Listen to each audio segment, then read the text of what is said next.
دون الله وليا ولا نصيرا قد يعلم الله المعوقين منكم والقائلين لإخوانهم هلم إلينا ولا يأتون البأس إلا قليلا۔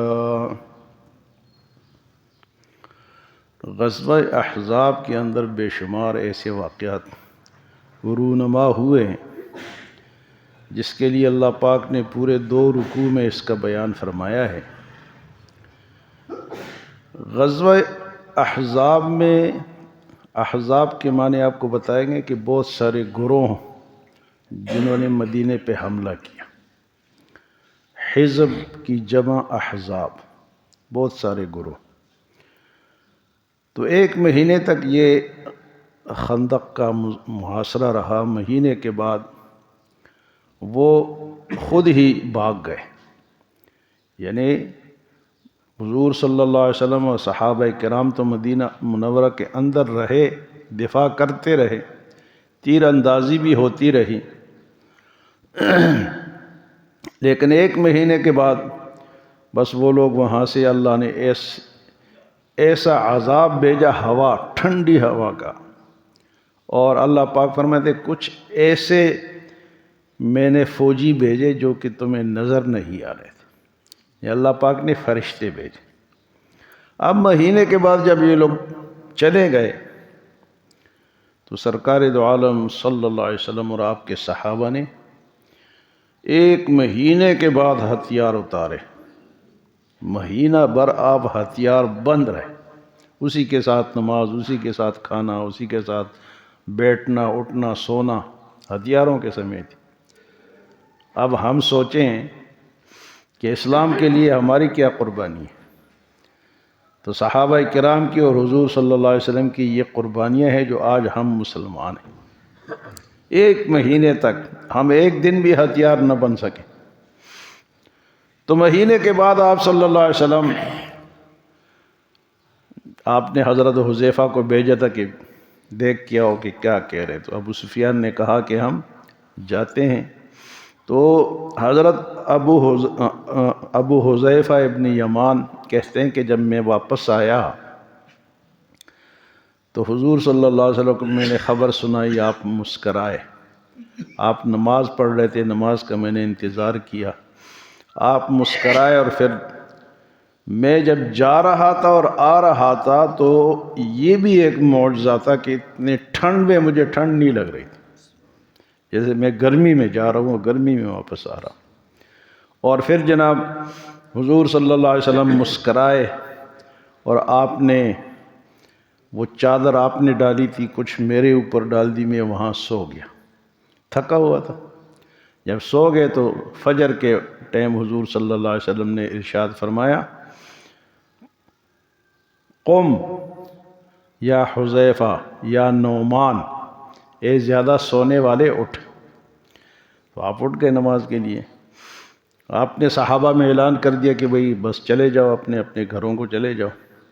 صحابہ کرام اور حضور صلی اللہ علیہ وسلم گھروں کو پہنچے تھے کہ ظہر کے وقت جبرائیل علیہ السلام آ گئے، اور وہ جو قبیلہ تھا بنی قریظہ جنہوں نے معاہدے کی خلاف ورزی کی تھی، مدینے کے اندر کفار کا ساتھ دیا تھا، ان کے ساتھ معاہدہ کیا تھا،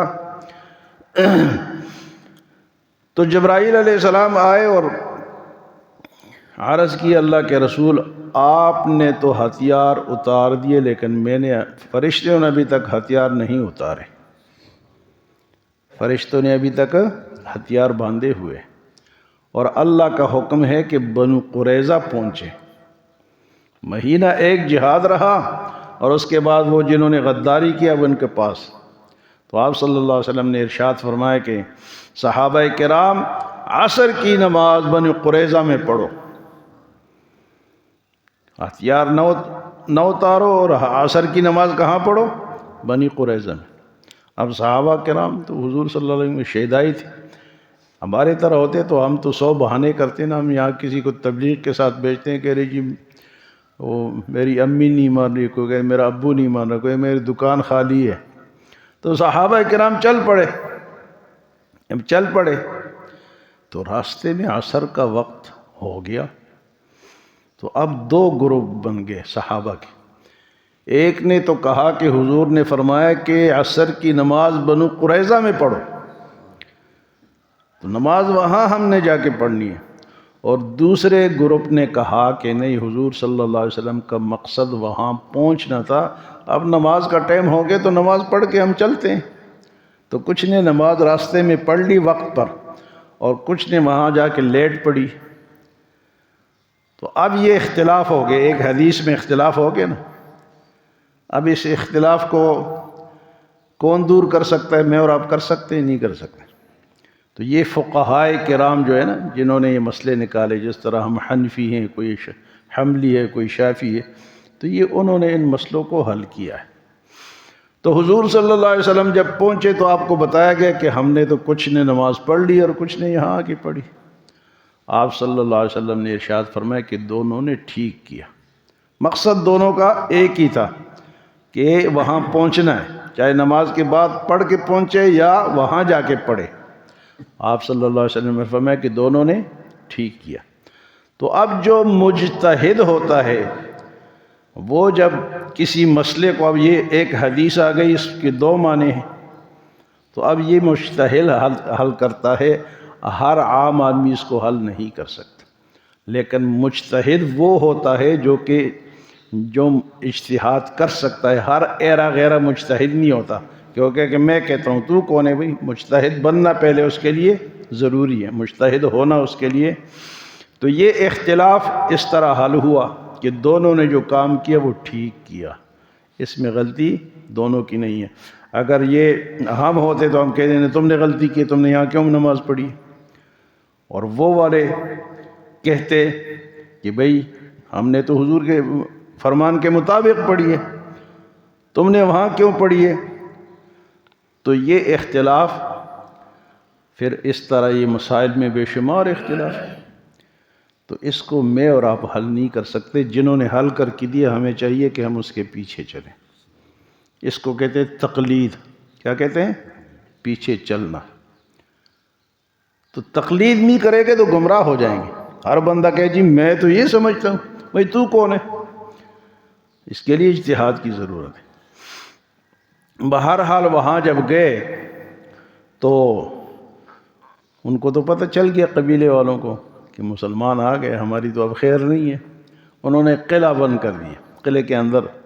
تو ان کا جو سردار تھا کعب ابن اسد، اس نے تقریر کی، اس نے کہا بھئی 3 صورتیں ہیں، یا تو تم مسلمان ہو جاؤ سارے، تو ویسے بھی یہ لوگ سچے ہیں، تورات میں بھی ان کا ذکر ہے، یہودی تھے نا، تو مسلمان ہو جاؤ تو تمہاری جان بھی بچ جائے گی اور آخرت بھی بچ جائے گی۔ دوسری صورت یہ ہے کہ اپنے عورتوں اور بچوں کو خود قتل کرو اور پھر لڑائی لڑو، ورنہ قتل تو کر دیے جاؤ گے۔ تو تیسری صورت اس نے کہا کہ ہفتے کے دن، وہ ہمارا مقدس دن ہے، مسلمان ہم سے بے خبر ہوں گے، ہم ہفتے کے دن مسلمانوں پہ حملہ کر دیں گے۔ لیکن قوم نے کہا کہ نہ تو ہم مسلمان ہوتے ہیں، اور نہ اپنے بچوں کو اپنے ہاتھ سے مارتے ہیں، اور نہ ہفتے کے دن حملہ کرتے ہیں، کیونکہ یہ دھوکہ ہے، ہم تورات میں لکھا ہے کہ دھوکہ دینا حرام ہے۔ تو تینوں باتیں جب نہ ہوئیں تو فرمایا کہ چوتھی صورت پھر یہ ہے کہ ہتھیار پھینک دو اور اپنے آپ کو حضور کے حوالے کر دو۔ تو پھر یہ صورت ہوئی، ہتھیار پھینکے گئے۔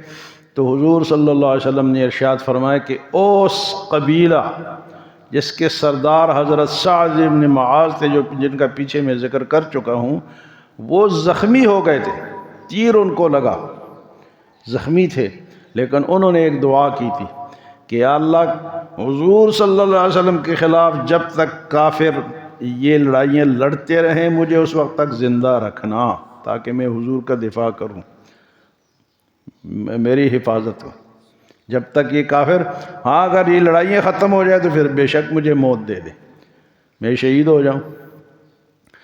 اور دوسری دعا انہوں نے یہ کی تھی کہ جن لوگوں نے غداری کی ہے بنو قریظہ نے، یا اللہ مجھے اس وقت تک زندہ رکھنا کہ میں ان سے بدلہ لے سکوں۔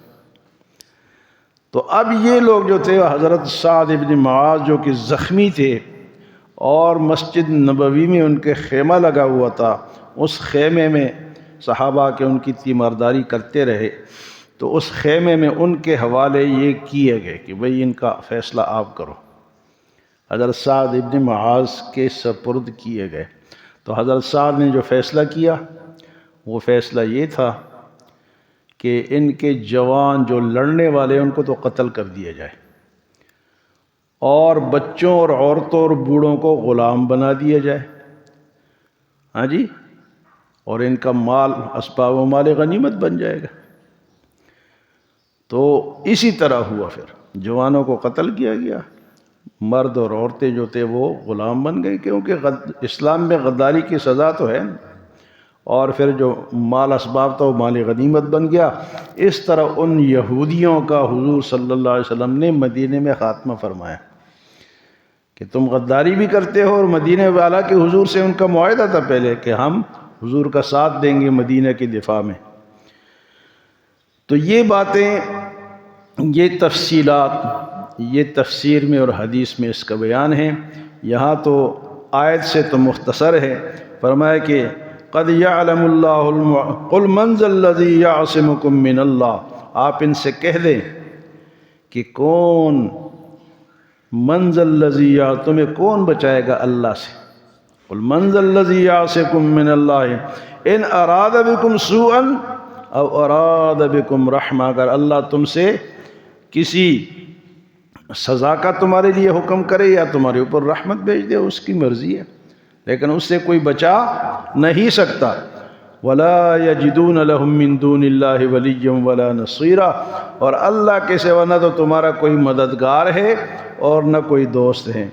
فرمایا قد یعلم اللہ المعوقین منکم، اور اللہ اس کو بھی جانتا ہے جس نے تم میں سے روکا، والقائلین لاخوانہم ہلم الینا، تمہیں روکا کہ تم لڑائی میں نہ جاؤ، ادھر میرے پاس بیٹھو، ہمارے پاس بیٹھو، لڑائی میں جاؤ گے تو مارے جاؤ گے۔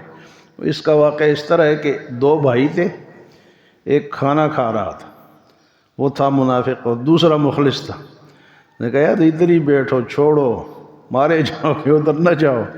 اللہ نے فرمایا میں اس کو بھی جانتا ہوں جس نے یہ الفاظ کہے، قد یعلم اللہ المعوقین منکم والقائلین لاخوانہم ہلم، جس نے بھائی کو کہا بھائی ادھر بیٹھو، ولا یأتون البأس الا قلیلا، انہوں نے لڑائی نہیں کی مگر تھوڑی سی۔